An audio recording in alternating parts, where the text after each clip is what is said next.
I promised you I would show you how to turn 3 chord shapes into 18 chords, and that's what we're going to do. We're actually going to be using the E, the A, and the D shapes, just like that. Oh, pages 18 and 19. Let's start with the E. I'm going to play them like that. Come on. E, A, and D shapes. Now, these 3 shapes, which are these from the cage system, right? We talked about that previously. These 3 shapes behave exactly the same. What do I mean with exactly the same? Check this out. For example, in the book, the first example is how to turn all those chords into 7 chords. Okay. So what are we going to do? Let's start with the E shape. We're going to get the middle fretted string. With middle fretted string, I mean you're only fretting 3 strings for each one of those chord shapes, right? The middle fretted. So in the case of the E, it's going to be the 4th string. We're going to get that string and that note, we're going to move 2 frets towards the headstock. So 1, 2. That gives you an E7 chord. Let's go to the A shape, right? This one over here, right? Which is the middle fretted string? This one over here, the 3rd string, right? So I'm fretting 3 strings. The middle one I'm fretting 2 frets towards the headstock. So 1, 2. So that gives me an A7 chord. Okay, let's look at the D. Ooh, that's more difficult. This one is the middle fretted string, right? So 1, 2, 3. Number 2, we go 1, 2. So we rearrange that. That's a D7 chord. Okay, let's keep moving. What about major 7 chords? So I think of 7 as 2 frets, major add in 1 fret, okay? So we get the same thing, same concept, the middle fretted string, and instead of moving it 2 frets, we add 1 fret to those 2 steps, right? So we got just one fret towards the headstock. E major 7. What about A? That fret over here goes 1 fret towards the headstock. A major 7, and G, this one goes 1 fret over here, so right there. D major 7. Cool, right? So now we've got how many? We've got 3 originals plus 3 7s plus 3, whoop, drop my pick, plus 3 major 7s. We've got 9 chords. Okay. Now, how can we turn those shapes into minor shapes? Okay, very cool. Same concept, but different notes. Let's start with the E shape.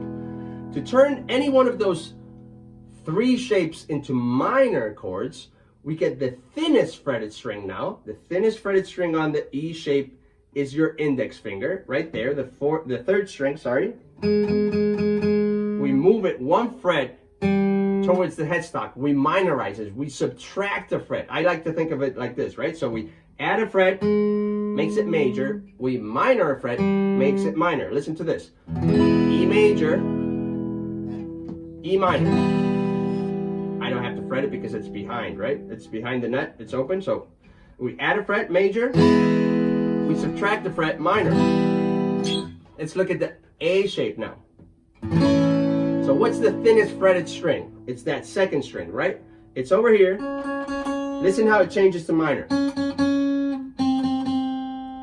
Happy, add, sad, subtract. Okay, so I'm just gonna play like that so you can see how easily it changes. See how it's the same thing?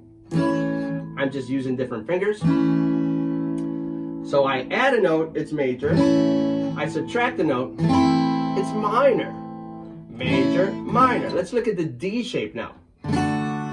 So what's the thinnest fretted string in order to create a minor? This is the thinnest fretted string, the 1st string. That's the thinnest. We're going to move that. Look at how it changes to minor.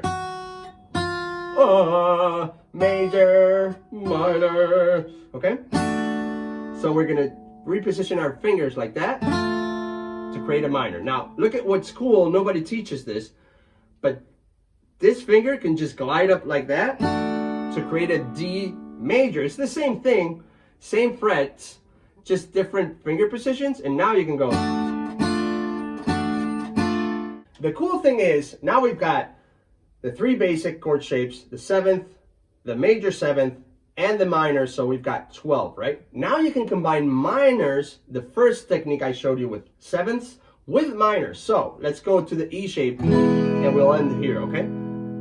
To turn that E shape to a 7 chord, the middle fretted string, 2 frets towards the headstock, right? Okay, and to turn it into a minor chord, the thinnest fretted string, 1 string towards the headstock. So that's an E minor 7 chord. Let's do it with the A shape. To turn that into an A7, the middle fretted string has to move 2 frets towards the headstock. Okay, I lifted it there. And now to turn that into a minor, the thinnest fretted string, 1 fret towards the headstock. So that's an A minor 7. Same way with the D, right? This is a D7 and this is a D minor 7. I'm just gonna fret it all, okay? Just like that. So now with 3 shapes, you've got your 7th, your major 7th, and you've got your minor 7th and your minor major 7th. How cool is that? And all this you can find in pages, what is it? 18 and 19 of the Beginner Guitarist Playbook. What are we going now? So, 18, 19, and 20. Here's where it ends, okay? And now, I'm going to show you in pages 22 how to find any chord using those shapes. And of course, you can now modify them to play any chord up and down the fretboard. I'll see you in the next video.